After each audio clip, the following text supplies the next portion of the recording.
The morning of April 25, 1945. The Seelow Heights, east of Berlin. A German artillery battery opened fire on advancing Soviet forces, but these weren't ordinary Wehrmacht gunners. These were men of the Free Germany Committee, German soldiers who had crossed an unthinkable line. They wore Soviet uniforms with German insignia. They spoke German commands, and they were firing on their own countrymen with a fury that shocked even their Soviet allies.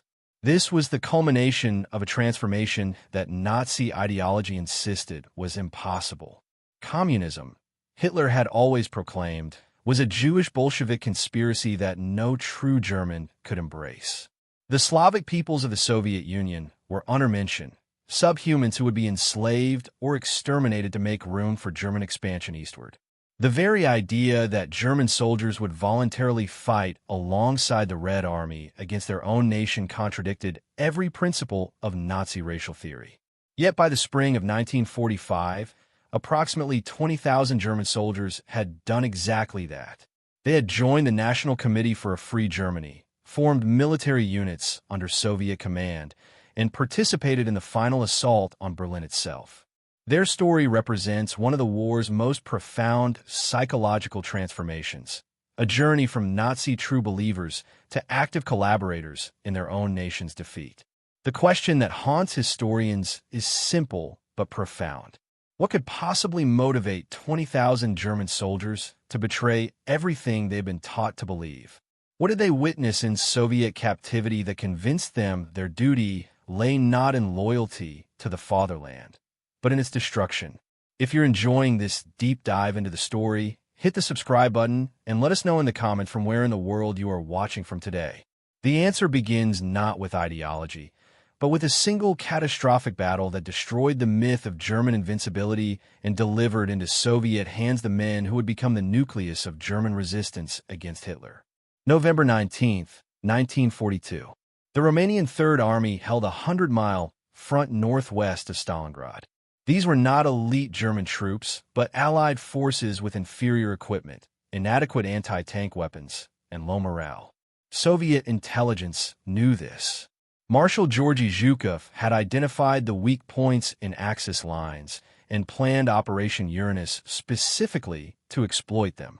At 0730 hours, 3,500 Soviet guns opened fire simultaneously along the Romanian positions. The bombardment lasted 80 minutes, pulverizing defensive positions and shattering communications. Then came the armor. 5 tank corps, over 900 tanks, smashed through Romanian lines that lacked the weapons to stop them. Within 24 hours, Soviet forces had advanced 50 miles, encircling the German 6th Army and 4th Panzer Army in Stalingrad. Field Marshal Friedrich Paulus commanded approximately 265,000 German and Allied troops now trapped in the pocket. Hitler's order was absolute. There would be no retreat. The 6th Army would hold Stalingrad or die there. Hermann Göring, commander of the Luftwaffe, promised to supply the pocket by air. 500 tons daily, he claimed, would sustain the 6th Army until relief forces broke through. It was a catastrophic lie. The Luftwaffe never delivered more than 120 tons in a single day. Most days brought far less. Aircraft losses mounted as Soviet fighters and anti-aircraft guns savaged transport planes attempting to reach the pocket.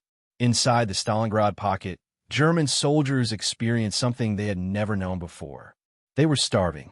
The daily ration dropped to 100 grams of bread per man, then 75 grams, then 50. Soldiers ate their horses. They boiled leather boots to extract whatever nutrition remained. They fought over scraps that would have been garbage in better times. The cold was equally merciless. Temperatures dropped to minus 30 degrees Celsius. German uniforms, designed for Western European campaigns, provided inadequate protection. Frostbite casualties exceeded combat casualties in many units. Soldiers wrapped themselves in whatever they could find: newspapers, Russian blankets, stripped from corpses, anything to survive another night. Medical supplies vanished. Hospitals overflowed with wounded men who lay in unheated buildings without morphine, without antibiotics, without hope.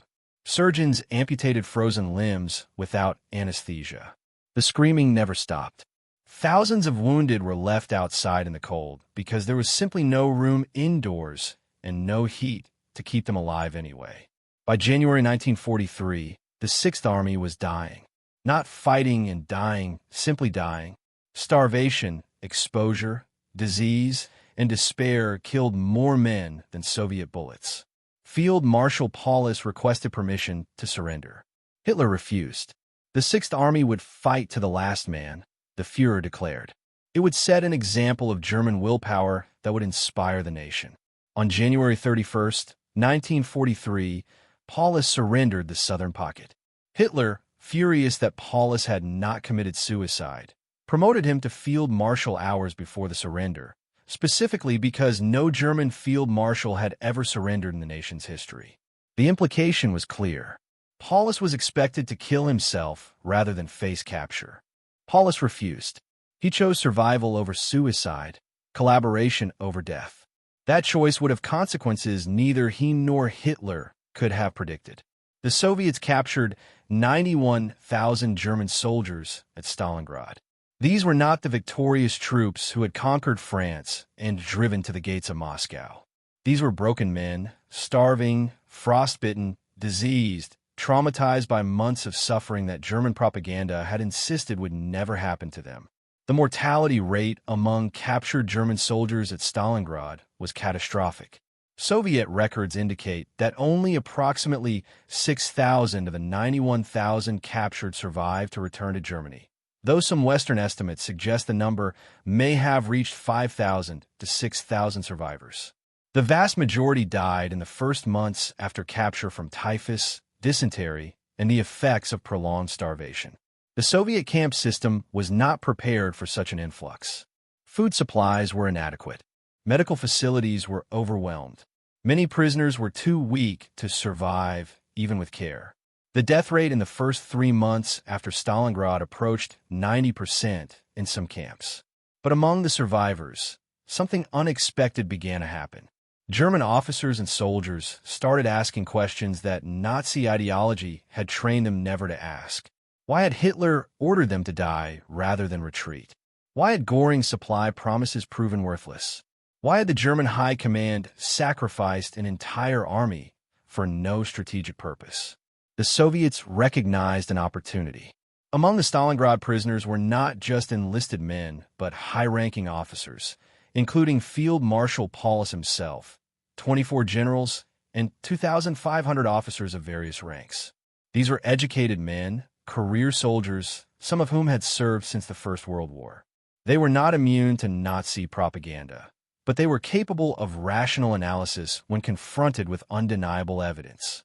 Soviet intelligence, particularly the NKVD, identified potential collaborators, not traitors motivated by cowardice, but genuine converts who could be persuaded that Nazi Germany must be defeated for Germany's own good.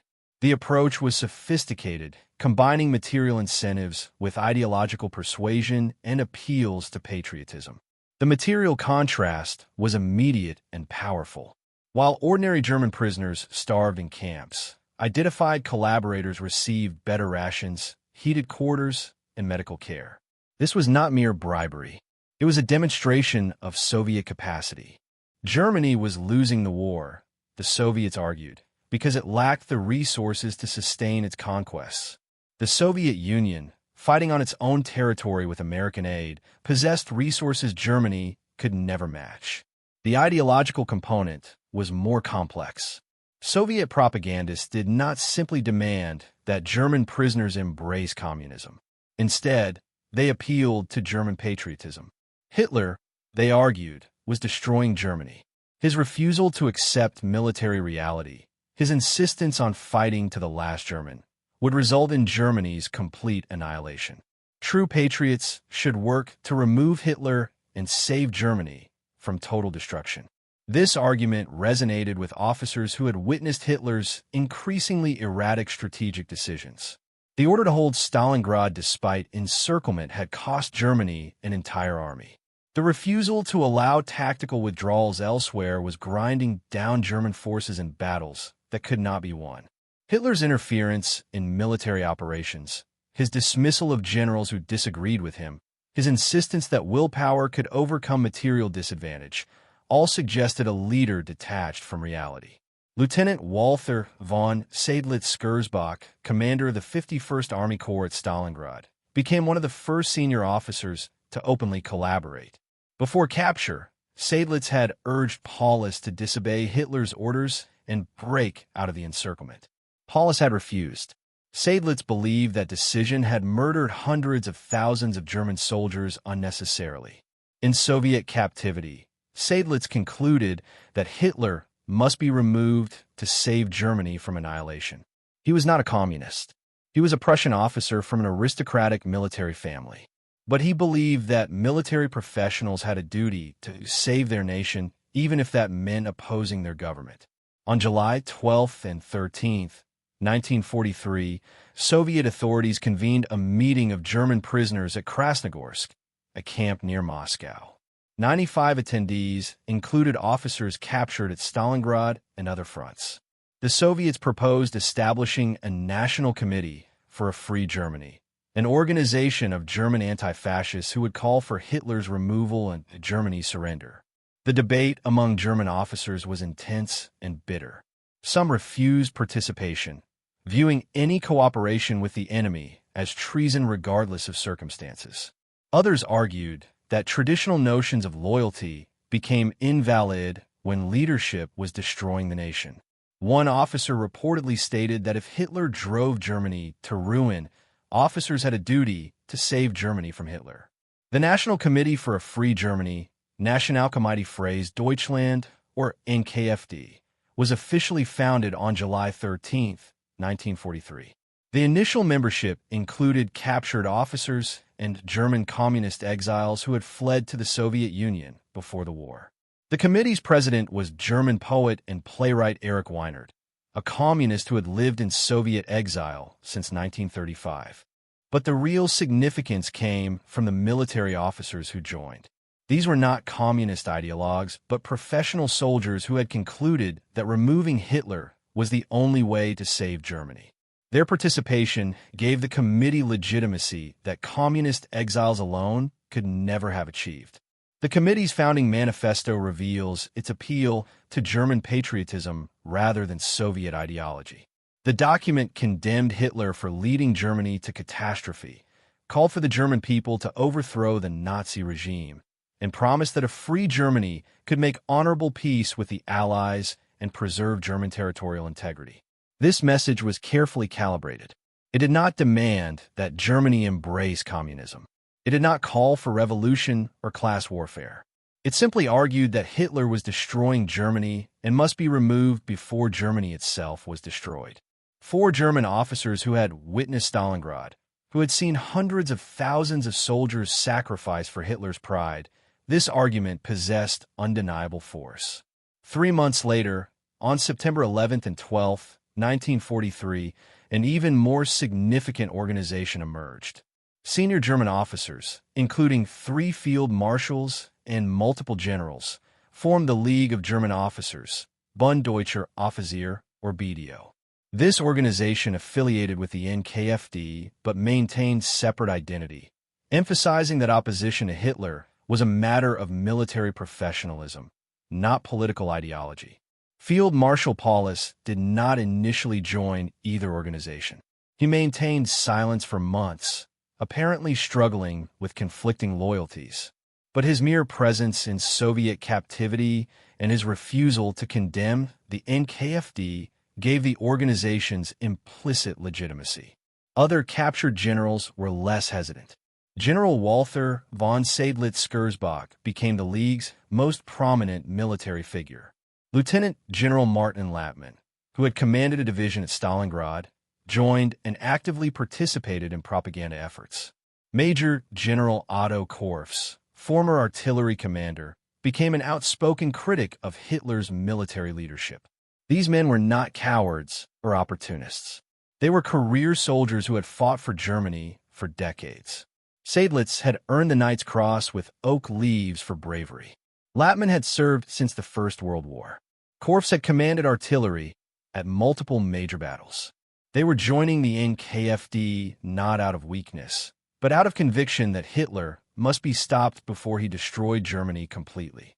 The Soviet Union invested substantial resources in these organizations. Printing facilities produced millions of leaflets, newspapers, and propaganda materials. Radio broadcasts transmitted appeals to German soldiers to surrender and join Free Germany.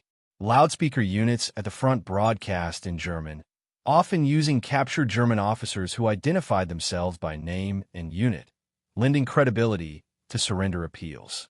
The NKFD newspaper, Freies Deutschland, or Free Germany, was published twice weekly and distributed to German prisoners throughout the Soviet camp system and smuggled to German frontline units. The publication featured articles by captured German officers explaining why they believed Hitler must be removed. It published letters from German prisoners who had joined Free Germany. It provided detailed accounts of German military defeats, information that Nazi propaganda concealed from the German public. The tone was carefully calibrated. Articles appealed to German patriotism rather than attacking Germany itself. They distinguished between the German people and the Nazi regime. They argued that Germany had a future, but only if Hitler was removed before he dragged the entire nation to destruction. By early 1944, the NKFD had established schools to train German prisoners in propaganda techniques. Selected prisoners attended courses on public speaking, writing, and radio broadcasting. They learned to craft messages that would resonate with German soldiers.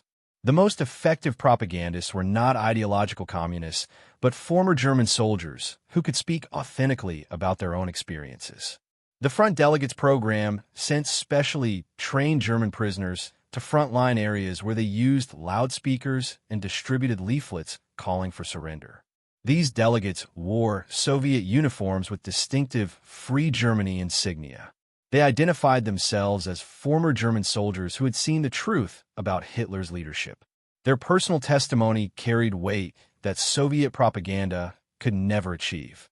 German soldiers in frontline units received leaflets that included safe conduct passes promising good treatment for those who surrendered.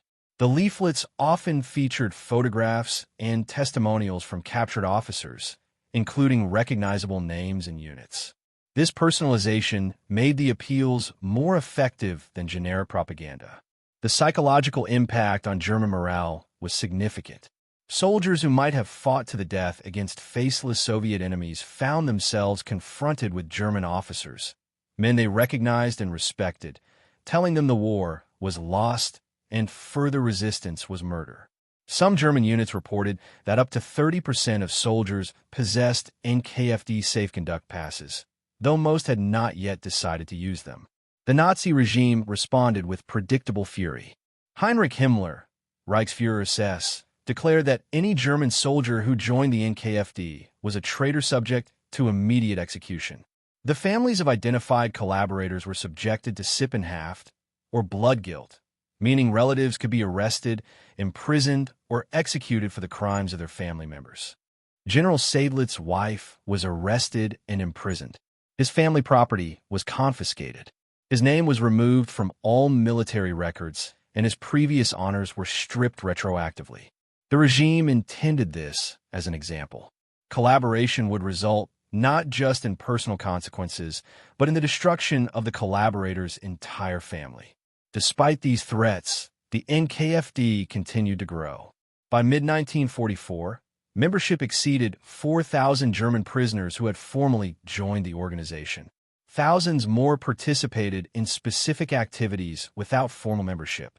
The organization had evolved from a Soviet propaganda tool into a genuine movement of German prisoners who believed they were serving Germany by opposing Hitler. The most controversial development came in 1944 when the NKFD began forming actual military units. These were not propaganda troops, but combat formations composed of German prisoners who volunteered to fight against the Wehrmacht. The Soviets armed them, trained them, and eventually deployed them in combat operations. The first unit was a reconnaissance battalion formed in late 1943. German-speaking soldiers who could pass as Wehrmacht troops infiltrated German lines, gathered intelligence, and facilitated Soviet operations. Some conducted sabotage. Others spread defeatist propaganda among German units. A few assassinated German officers who were particularly effective in organizing resistance. By 1944, larger formations emerged. The Soviets organized German prisoners into battalions that operated alongside Red Army units. These troops wore Soviet uniforms with distinctive German insignia, usually a red-white-red armband or collar tabs that identified them as Free Germany soldiers. Their mission was complex.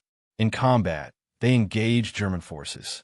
During assaults on German positions, they used loudspeakers to call for surrender in German.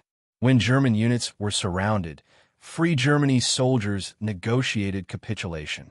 After successful Soviet attacks, they processed German prisoners, identified Nazi Party members and SS personnel for special handling, and recruited suitable prisoners for Free Germany.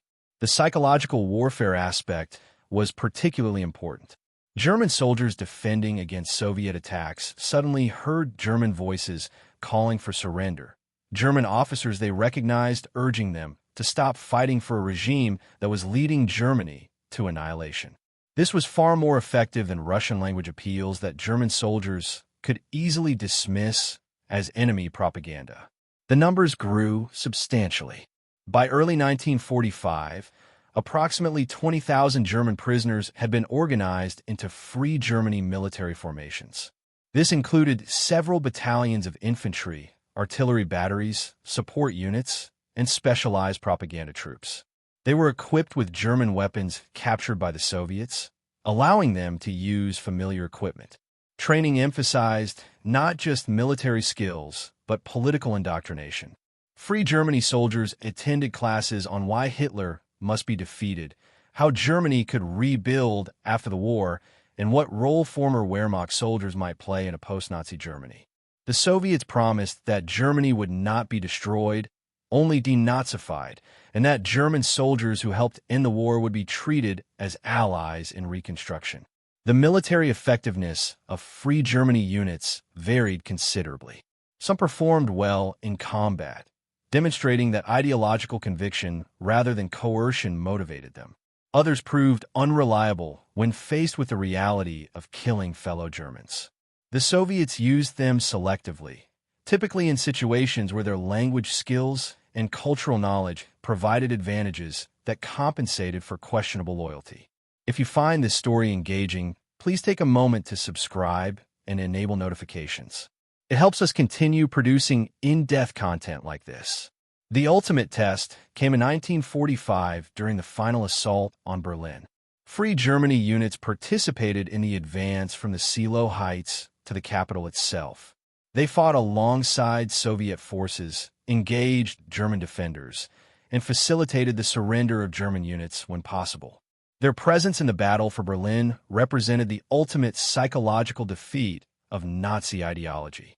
April 16, 1945. The Seelow Heights, the last major defensive position protecting Berlin from the east. Marshal Zhukov commanded 2.5 million Soviet troops, 41,600 artillery pieces and mortars, 6,250 tanks and self-propelled guns, and 7,500 aircraft. Facing them, approximately 100,000 German defenders with insufficient ammunition, fuel, and hope. Among Zhukov's forces were the Free Germany units, German artillery batteries that had been captured, turned, and now operated under Soviet command. German infantry battalions that advanced alongside Red Army soldiers. German loudspeaker teams that broadcast surrender appeals during the bombardment. The battle for Seelow Heights began at 0300 hours with the largest artillery barrage of the entire war. Approximately 40,000 guns fired simultaneously, achieving such density that shells fell on average every 13 feet along the entire front. The bombardment lasted 30 minutes and consumed more ammunition than Germany's entire monthly production capacity. Then came the searchlights.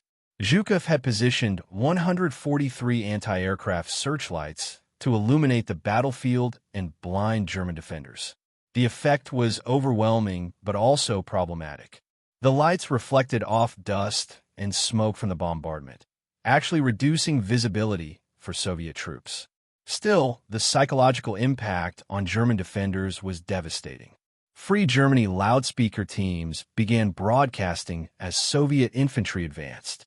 German voices called across the battlefield, identifying themselves by name and unit, urging German soldiers to surrender before the assault overwhelmed them. Some German units, recognizing the voices of former comrades, ceased fighting and surrendered. Others fought with desperate intensity, viewing the Free Germany soldiers as the worst kind of traitors. The battle lasted 4 days. German defenders fought with skill and determination, inflicting significant casualties on attacking Soviet forces. But the outcome was never in doubt. Soviet numerical superiority was overwhelming. By April 19th, Soviet forces had broken through the Seelow Heights and were advancing on Berlin itself. Free Germany units entered the battle for Berlin alongside Soviet troops. They participated in the house-to-house fighting, the assaults on German strongpoints, and the final push to the Reichstag. German soldiers fighting for the defense of their capital found themselves engaged by other Germans wearing Soviet uniforms. Field Marshal Paulus finally broke his silence on April 8, 1945, less than 2 weeks before the assault on Berlin began. He broadcast a radio appeal to German soldiers urging them to stop fighting and surrender. The timing was significant. With Berlin about to fall, Paulus apparently concluded that further resistance served no purpose except to increase German casualties. His appeal had limited military impact. Most German soldiers never heard it, and those who did were too committed or too frightened of Soviet captivity to surrender. But psychologically, Paulus's statement represented the complete collapse of the Stalingrad mythology. The field marshal who had commanded the Sixth Army now openly called for Germany's defeat. On May 2, 1945, Berlin surrendered. The war in Europe ended officially on May 8. Among the Soviet forces occupying Berlin were the Free Germany units, 20,000 German soldiers who had fought against their own country to bring about Hitler's defeat. The post-war fate of Free Germany members varied dramatically based on their level of collaboration and political orientation. The most ideologically committed, particularly German communists who had joined the NKFD early, returned to Soviet-occupied Germany and received positions in the emerging East German government. Wilhelm Pieck, a communist exile who had helped found the NKFD, became the first president of East Germany in 1949. Walter Ulbricht, another exile who had worked with the NKFD, became General Secretary of the Socialist Unity Party and effectively controlled East Germany from 1950 to 1971. Former Wehrmacht officers who had joined Free Germany faced more complicated outcomes. Some were appointed to positions in the National People's Army, East Germany's military, where their professional experience was valued. General Vincenz Müller, who had joined the League of German Officers, became Chief of Staff of the National People's Army from 1949 to 1952. But others received harsh treatment. General Walther von Seydlitz-Schurzbach, one of the most prominent Free Germany members, was not released from Soviet custody until 1955. He was then allowed to move to West Germany, where he faced intense criticism as a traitor. He spent his remaining years defending his decision to oppose Hitler, arguing that true patriotism required stopping a leader who was destroying Germany. Field Marshal Friedrich Paulus was held in Soviet custody until 1953, when he was released and chose to settle in East Germany. He never held official position, but became a symbol of German military officers who had recognized Hitler's criminality. He died in 1957 in Dresden, still defending his decision to collaborate with the Soviets as the lesser evil compared to allowing Hitler to continue leading Germany to destruction.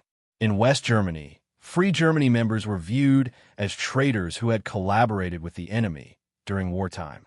Some faced criminal investigations, though few were actually prosecuted because the collapse of Nazi Germany and Germany's subsequent division complicated legal questions of loyalty and treason.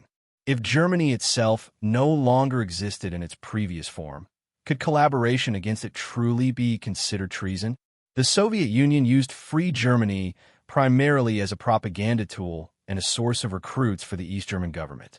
The approximately 20,000 German soldiers who had fought against their country provided a ready pool of Germans who were ideologically acceptable to Soviet authorities and could be trusted to support communist rule in East Germany. The historical significance of the Free Germany movement extends beyond its limited military impact. These 20,000 soldiers represented the complete psychological defeat of Nazi ideology. Hitler had promised that Germans were racially superior, that they could overcome any material disadvantage, and that loyalty to the Führer was the supreme German virtue. The Stalingrad survivors who joined Free Germany proved every one of these claims false. They demonstrated that Germans were not racially superior, but ordinary human beings subject to hunger, fear, and rational self-interest. They showed that we could not overcome material reality, as starving soldiers in Stalingrad had learned when willpower could not create food or ammunition.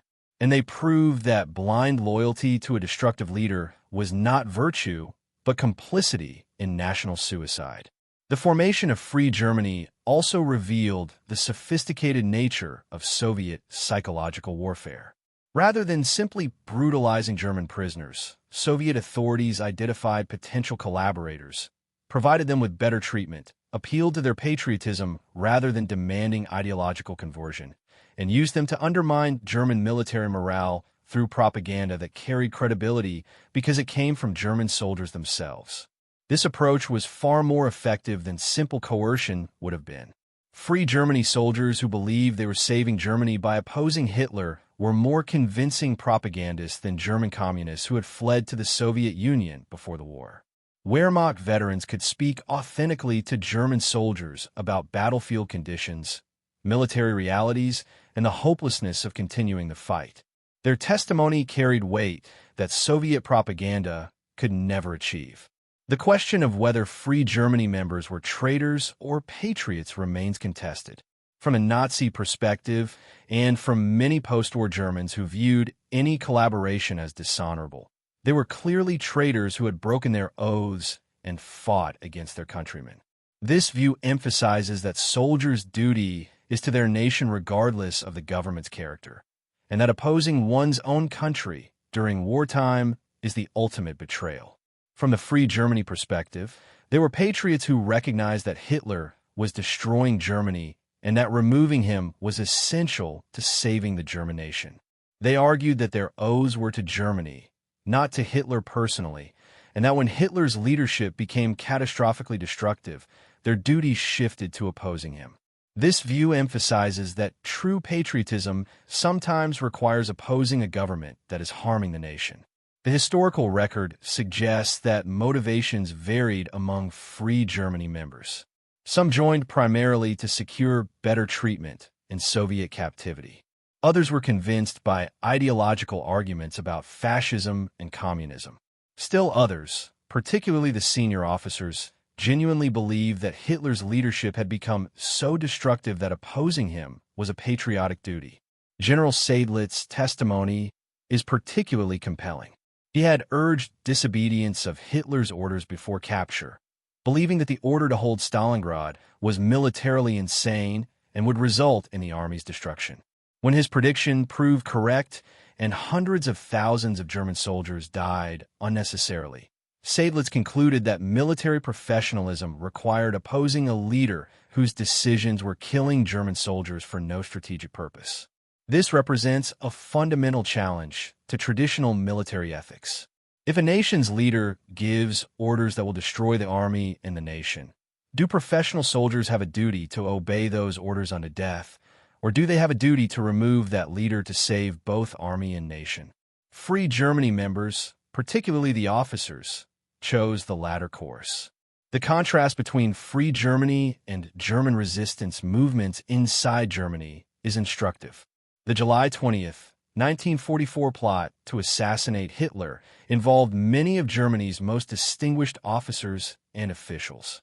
They believed Hitler must be removed to save Germany, and they acted on that belief despite the personal risk. When the plot failed, approximately 5,000 people were executed, including many of Germany's finest military and civilian leaders.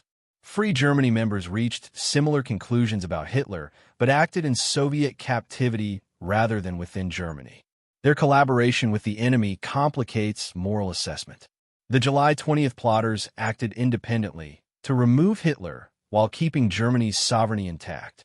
Free Germany members worked with the Soviet Union, accepting Soviet support and advancing Soviet interests while claiming to serve Germany's long-term welfare. Yet both groups shared fundamental recognition that Hitler's leadership had become so destructive that removing him was essential to Germany's survival. The methods differed, but the conclusion was identical.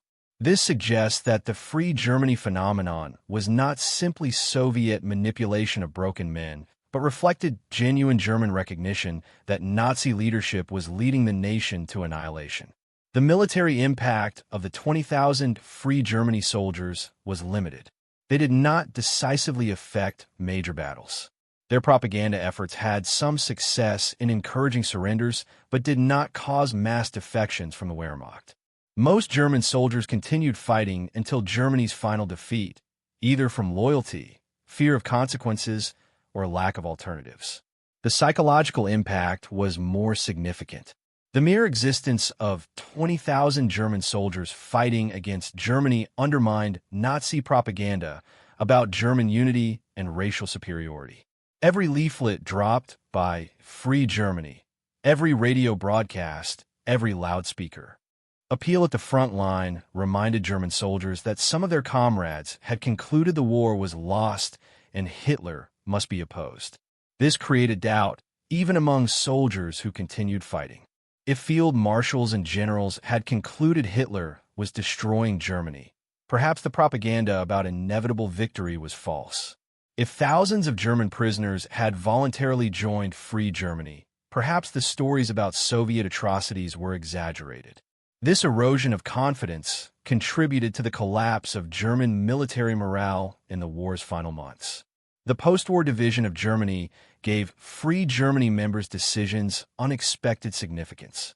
Those who settled in East Germany and accepted positions in the communist government became part of the ruling apparatus of a Soviet satellite state. From the Cold War perspective, they had not simply opposed Hitler, but had actively collaborated in establishing Soviet domination over half of Germany. This complicates historical assessment. Free Germany members argued they had opposed Hitler to save Germany.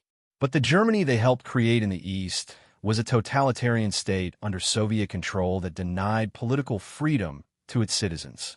Did they trade one dictatorship for another? Did they defeat Nazism only to facilitate communism's imposition on Eastern Germany? Some Free Germany members expressed disillusionment when they witnessed the repressive nature of East German communism. They had believed Soviet promises about democracy and self-determination for post-war Germany. The reality of one-party rule, secret police surveillance, and economic stagnation bore troubling resemblance to the Nazi system they had opposed. Others remained convinced they had made the correct choice. They argued that Hitler would have caused Germany's complete destruction and that working with the Soviets, despite the cost, had at least saved Eastern Germany from annihilation. They pointed to the industrial development and social programs in East Germany as evidence that the communist system, whatever its flaws, was preferable to the utter devastation Hitler's continued leadership would have caused. The personal testimonies of Free Germany members reveal the complex psychological journey from Wehrmacht soldier to active collaborator against their own country. These were not simple conversions, but agonizing transformations that took months or years and left permanent scars on those who made the choice. Lieutenant Heinrich Graf von Einsiedel, a Luftwaffe pilot and great-great-grandson of Otto von Bismarck, was shot down over Stalingrad in August 1942. His aristocratic background and family connection to Germany's Iron Chancellor made him a particularly valuable propaganda asset for the Soviets. Yet his journey to collaboration was neither quick nor certain. Von Einsiedel spent months in Soviet camps wrestling with the decision. His family heritage emphasized duty, honor, and service to Germany. These values had been drilled into him since childhood. The idea of opposing Germany while it was at war seemed to violate everything his family had stood for across generations. Yet he could not escape the evidence of his own eyes. At Stalingrad, he had witnessed the Luftwaffe's complete failure to supply the encircled Sixth Army. Göring's promises had proven worthless. German soldiers had starved and frozen to death, while Hitler refused to authorize retreat. The military leadership von Einsiedel had been taught to respect had revealed itself as either incompetent or criminally indifferent to soldiers' lives. In Soviet captivity, von Einsiedel received better treatment than ordinary prisoners. The NKVD recognized his propaganda value and provided adequate food, heated quarters, and opportunities to continue his education. This preferential treatment was manipulative, certainly, but it also demonstrated Soviet capacity to provide what Germany could not. While German prisoners starved in camps, identified collaborators lived in relative comfort. Von Einsiedel eventually joined the NKFD in 1943 and became one of its most active members. He wrote articles for Freies Deutschland newspaper, made radio broadcasts appealing to German soldiers, and participated in propaganda operations. After the war, he settled in East Germany and worked as a journalist, though he became increasingly critical of communist authoritarianism. He eventually fled to West Germany in 1948, disillusioned with the system he had helped establish. His memoirs, published in West Germany, provide insight into the psychology of collaboration. Von Einsiedel wrote that joining Free Germany was the most difficult decision of his life, one that haunted him decades later. He never claimed it was the right decision, only that it seemed necessary at the time to save Germany from complete destruction. The agony in his words reveals that collaboration extracted a permanent psychological price. Captain Heinz Kessler followed a different trajectory. Captured on the Eastern Front in 1941, he joined the NKFD early and became a committed communist. Unlike von Einsiedel, who eventually rejected communism, Kessler embraced it fully and built a career in East Germany's military and political establishment. He rose to become East Germany's Minister of Defense from 1985 to 1989, one of the most powerful positions in the country. Kessler represented the ideological true believers among Free Germany members, those who saw collaboration not as a painful necessity, but as enlightenment. He argued that Marxism-Leninism had freed him from Nazi false consciousness and shown him the path to genuine German liberation. After German reunification, Kessler was prosecuted for his role in ordering East German border guards to shoot people attempting to escape to the West. He was convicted and sentenced to prison in 1993. His trial raised profound questions about Free Germany members' ultimate responsibility. Kessler had joined Free Germany to oppose Nazi tyranny. Yet he spent decades enforcing communist tyranny in East Germany, including policies that resulted in the deaths of people whose only crime was seeking freedom. Had he defeated one form of totalitarianism only to serve another? Or had he always been drawn to authoritarian systems that promised certainty and order? The experience of ordinary German soldiers in Free Germany units differed significantly from that of prominent officers and political leaders. Most of the 20,000 who joined were not ideologues, but pragmatists who saw collaboration as the best path to survival and eventual return to Germany. Private Werner Hoffmann, captured at Stalingrad in January 1943, joined a Free Germany military unit in 1944. His motivation was simple. German prisoners who refused cooperation died in camps from starvation and disease. Those who joined Free Germany received better food, warmer quarters, and promises of early repatriation after the war. For a 22-year-old soldier who wanted to survive to see his family again, the choice seemed obvious. Hoffmann's testimony, recorded decades later, reveals the moral ambiguity many ordinary soldiers felt. He acknowledged that joining Free Germany meant fighting against Germany, something he had never imagined doing when he enlisted in the Wehrmacht in 1940. Yet he also insisted that by 1944, any rational person could see Germany had lost the war. Continuing to fight served no purpose except to prolong suffering and increase casualties. From Hoffman's perspective, Hitler's refusal to surrender when defeat was inevitable made Hitler the true traitor to Germany, not the soldiers who worked to end the war quickly. This rationalization allowed Hoffman and thousands like him to reconcile their actions with their sense of German identity. They were not betraying Germany, but saving it from a leader who would rather see it destroyed than admit defeat. The Soviet handling of Free Germany units revealed sophisticated understanding of human psychology and military culture. Rather than simply coercing cooperation through threats, Soviet authorities created conditions that encouraged voluntary collaboration while providing psychological justifications that allowed German soldiers to maintain their self-respect. The material incentives were significant but not overwhelming. Free Germany soldiers received better rations than ordinary prisoners, but they were not living in luxury. They had heated barracks rather than freezing tents, adequate medical care rather than none, and sufficient food rather than starvation rations. The contrast was stark enough to motivate collaboration, but not so extreme as to appear as simple bribery.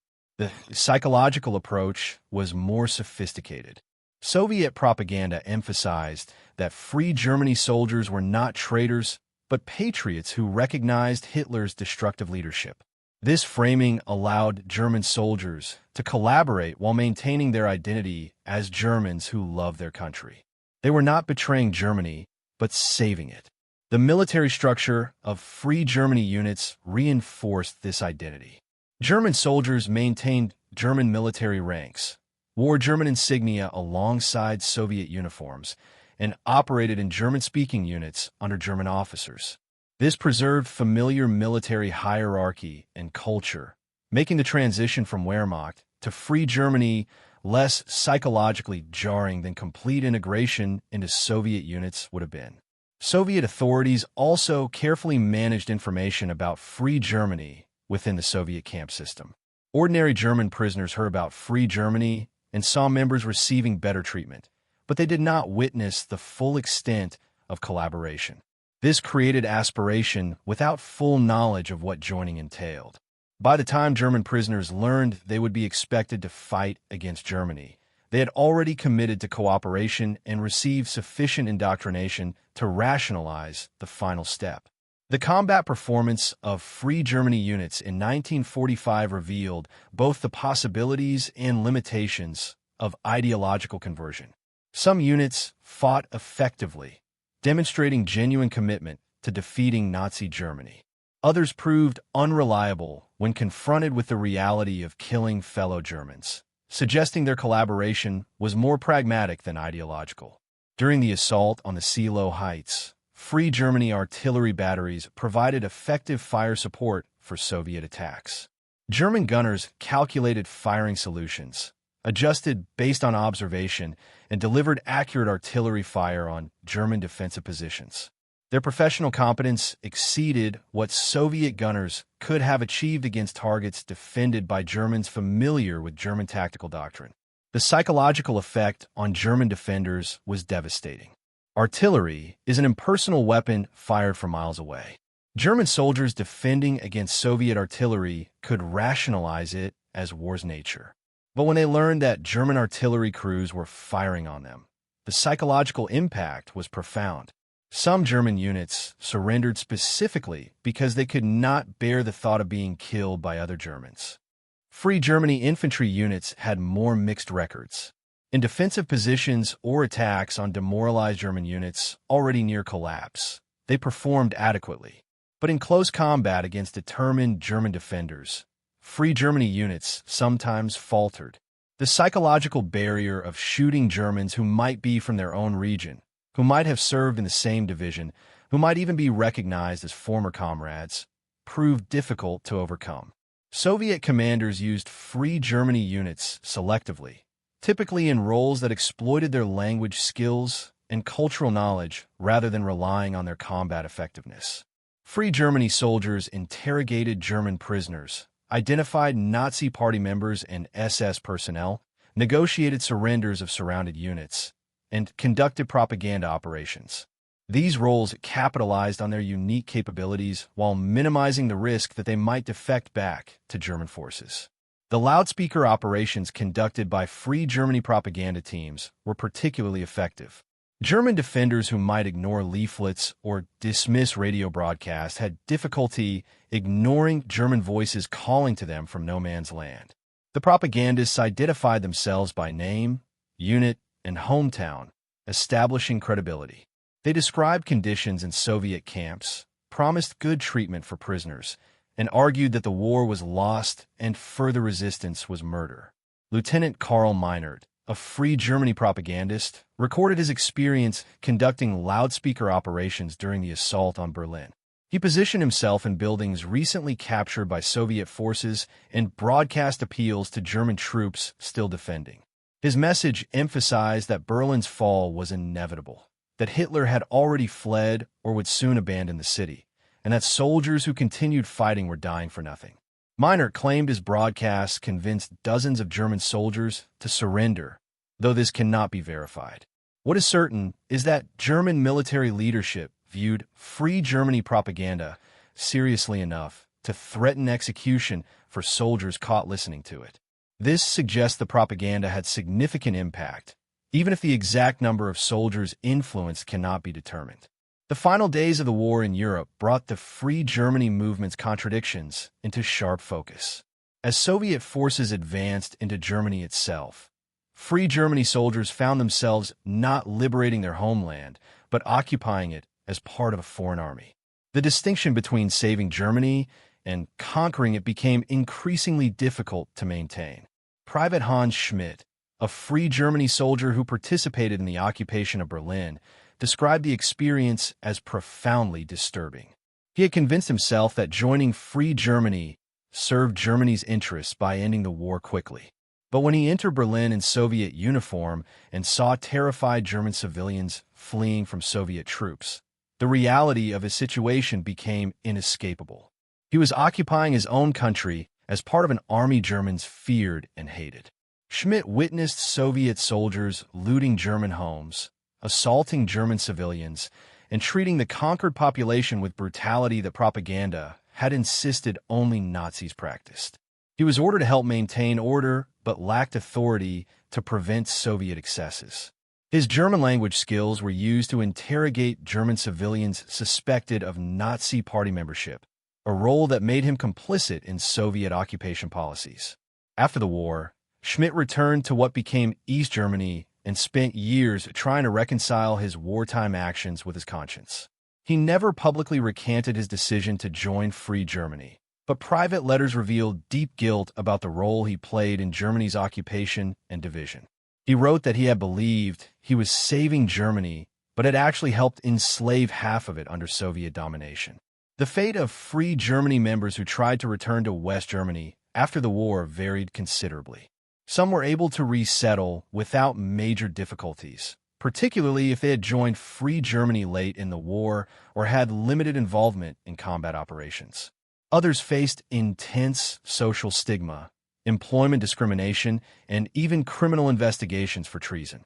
General Otto Korfs, who had been a prominent member of the League of German Officers, was released from Soviet custody in 1955 and moved to West Germany. He faced immediate criticism from veteran organizations who viewed him as a traitor.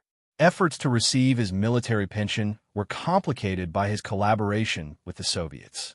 He spent years defending his decision, arguing that opposing Hitler was a patriotic duty when Hitler's leadership threatened Germany's existence.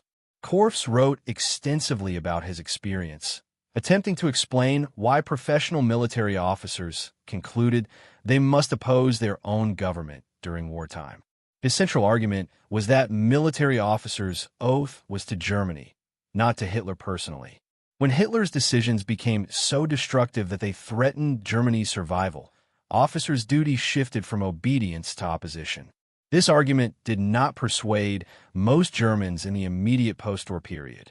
The dominant view was that soldiers' duty is to their country regardless of government, and that wartime collaboration with the enemy is always treason.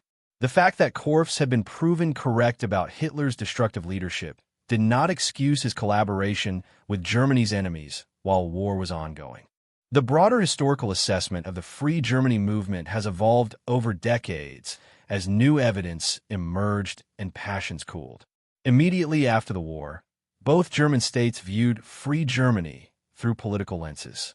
East Germany celebrated Free Germany members as anti-fascist heroes who had recognized communism's superiority. West Germany condemned them as traitors who had collaborated with totalitarian enemies. More recent scholarship has attempted more nuanced assessment. Historians now recognize that Free Germany members had diverse motivations and that simple judgments of traitor or patriot fail to capture the complexity of their decisions. Some joined primarily for survival, some from ideological conviction, and some from genuine belief that opposing Hitler served Germany's interests. The military effectiveness of Free Germany units is now understood as limited but not negligible. The 20,000 soldiers had minimal impact on major battles, but their propaganda efforts contributed to the erosion of German military morale and facilitated some surrenders that reduced casualties on both sides. Whether this justifies their collaboration remains contested. The comparison between Free Germany and resistance movements in other occupied countries illuminates important distinctions. French resistance members who fought against German occupation were celebrated as patriots because they opposed foreign conquest of their homeland. German resistance members who fought against their own government during wartime faced accusation of treason because their actions aided foreign enemies during national crisis. This distinction reflects deeply held beliefs about soldiers' duty during wartime. Most military traditions hold that soldiers must obey their government during war regardless of personal political views. Exceptions exist only in cases of clearly illegal orders, such as orders to commit war crimes. Free Germany members claimed Hitler's entire war strategy constituted a crime against Germany itself, but this argument remained controversial. The post-war careers of prominent Free Germany members provided revealing coda to their wartime choices. Those who remained in East Germany and accepted positions in the communist government generally prospered materially while living under authoritarian rule. Those who fled to West Germany enjoyed political freedom, but faced social stigma and economic difficulties. General Vincenz Müller, who became Chief of Staff of East Germany's National People's Army, lived in material comfort with access to privileges denied ordinary East Germans. He received a generous salary, quality housing, and ability to travel within the Soviet bloc. But he also witnessed the repressive nature of East German communism, including surveillance, censorship, and violent suppression of dissent.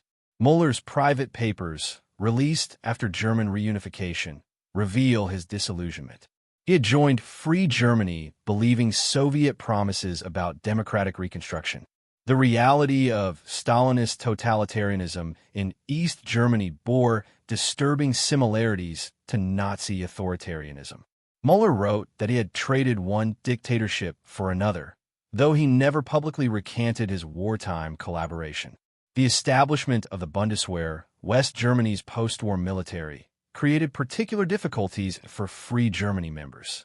The new German army was built on principles of democratic accountability and rejection of blind obedience.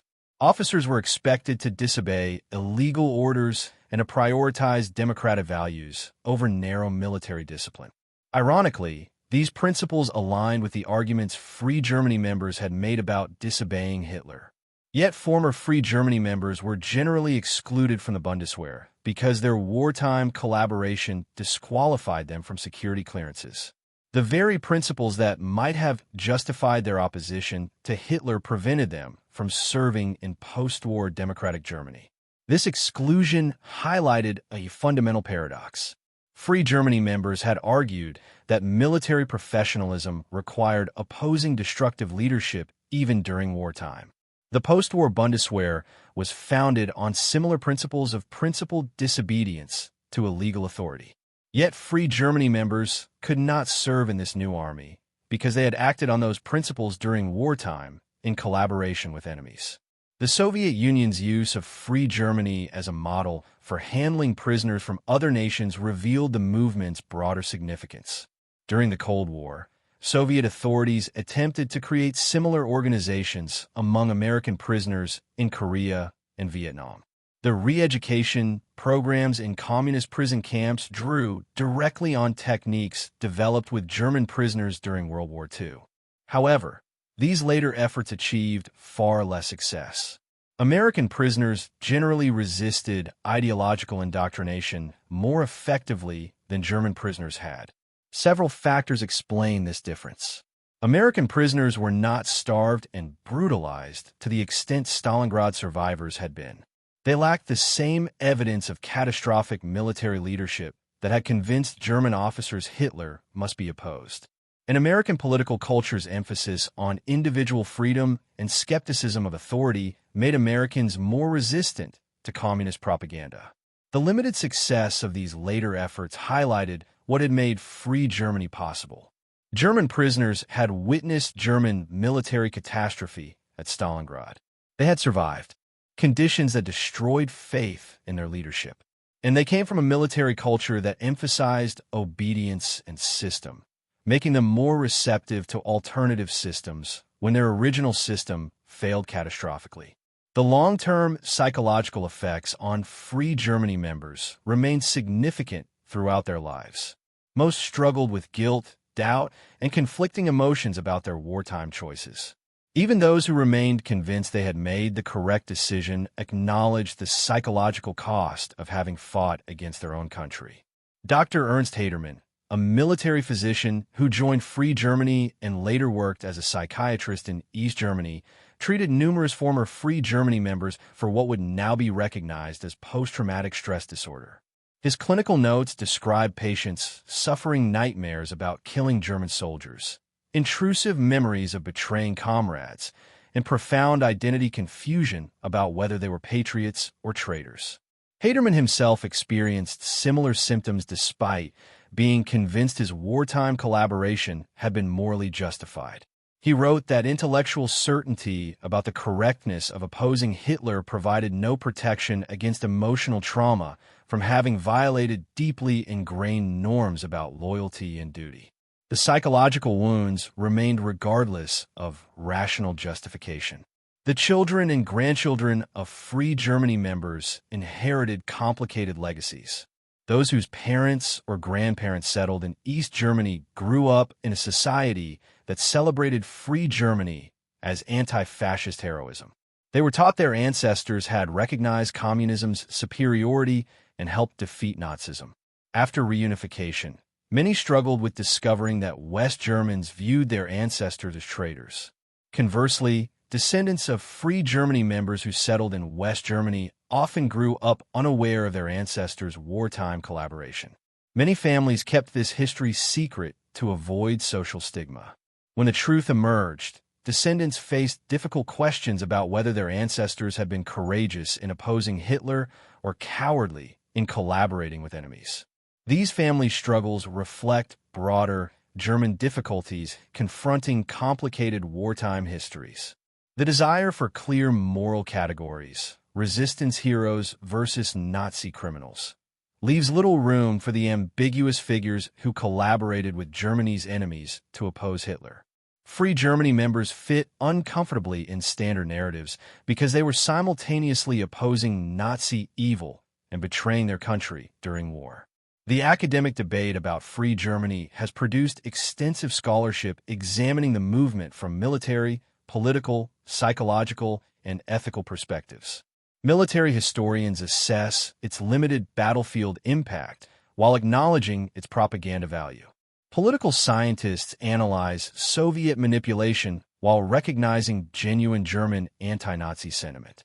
Psychologists explore the trauma of extreme conditions and ideological conversion. Ethicists debate whether collaboration with enemies can ever be justified and under what circumstances disobedience becomes duty. Professor Jürgen Forster's comprehensive study of Free Germany argued that the movement represented a logical response to catastrophic military leadership. When Hitler's decisions were killing hundreds of thousands of German soldiers unnecessarily, military professionals had legitimate cause to seek his removal through any available means. The fact that this required Soviet cooperation did not invalidate the fundamental judgment that Hitler must be stopped. Other scholars, notably Professor Wilhelm Deist, argued that regardless of Hitler's criminality, soldiers' wartime collaboration with enemies undermined military discipline and national cohesion in ways that could never be justified. If soldiers can decide to oppose their government during war based on personal judgment about leadership quality, military organization becomes impossible.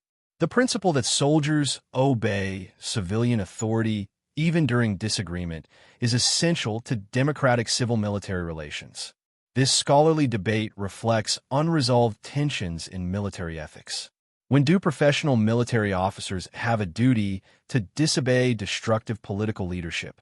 Does this duty extend to active collaboration with enemies during wartime? Or must opposition to destructive leadership remain constrained to domestic political action? Free Germany members answered these questions differently than most military professionals, and their answers remain controversial. The reunification of Germany in 1990 provided opportunity for national reckoning with Free Germany history. East German archives became accessible, revealing extensive documentation of Free Germany activities and Soviet manipulation. Survivors from both East and West Germany share their stories. Scholars produced detailed studies examining the movement from multiple perspectives. This process did not produce consensus. Germans remained divided about whether Free Germany members were traitors or patriots, whether their collaboration was justified or inexcusable, and whether they should be remembered with honor or shame. The inability to reach agreement reflects genuine moral complexity rather than political division. Some observers argued that all Germans who opposed Hitler, regardless of methods, deserved recognition for courage in resisting genocidal tyranny. This view emphasized that defeating Nazism was a moral imperative that justified extraordinary measures, including collaboration with the Soviet Union despite its own authoritarian nature. Others insisted that methods matter, that opposing evil through evil means produces no moral progress. This view emphasized that Free Germany members did not simply oppose Hitler domestically, but actively fought against Germany during war, contributing to Soviet occupation and communist tyranny in Eastern Europe. The ends, however noble, did not justify the means. The memorials and commemorations of World War II in Germany reflect this unresolved debate. Resistance fighters who operated within Germany, including the July 20th plotters, receive official recognition and honor. Free Germany members receive no comparable recognition, reflecting continued ambivalence about collaboration with foreign enemies, even when opposing Nazi tyranny. In Russia, Free Germany members are honored at the Central Museum of the Great Patriotic War in Moscow, where exhibits celebrate their role in defeating fascism. German tourists visiting these exhibits often experience discomfort seeing their countrymen honored for fighting against Germany. This geographic division in commemoration mirrors the unresolved moral questions about the movement. The question of whether 20,000 German soldiers made the right choice in joining Free Germany ultimately cannot be answered definitively. The question requires judgment about impossible alternatives. Would Germany have suffered less if these soldiers had remained loyal to Hitler? Would the war have ended differently if they had not collaborated? Would their families have been safer if they had chosen differently? The counterfactuals are unknowable. What can be said is that Free Germany members faced impossible choices in extreme circumstances. They witnessed catastrophic military leadership, survived conditions that broke faith in their government, and concluded that opposing their country was necessary to save it. Whether this conclusion was correct depends on values and assumptions that remain contested. The enduring fascination with Free Germany reflects broader questions about loyalty, duty, and moral choice during wartime. When does patriotism require obedience? And when does it demand resistance? Can collaboration with enemies ever serve national interests? Or soldiers' obligations when they believe their government is destroying their nation? These questions remain relevant because they arise whenever nations face existential crises and question leadership quality. The specific circumstances that produced Free Germany were unique to World War II and Nazi Germany, but the underlying dilemmas are universal. How do citizens balance competing loyalties when government, nation, and moral values come into conflict? The 20,000 German soldiers who joined Free Germany and fought against their country at Berlin represent one answer to these questions. Whether it was the right answer remains debated 80 years later, and will likely remain debated as long as humans confront the terrible choices that war and tyranny create. Their story stands as testament to the complexity of moral choice in extreme circumstances and the permanent psychological cost of decisions that violate deeply held values even when rationally justified. In the end, the Free Germany movement reveals that ideology, whether Nazi racial theory or communist utopianism, fails to capture the complexity of human motivation and moral choice. The German soldiers who joined Free Germany were neither saints nor devils, but ordinary people who made extraordinary choices in impossible circumstances, choices whose moral weight they carried for the rest of their lives and whose consequences shaped Germany's history for generations. Thank you for watching. For more detailed historical breakdowns, check out the other videos on your screen now, and don't forget to subscribe.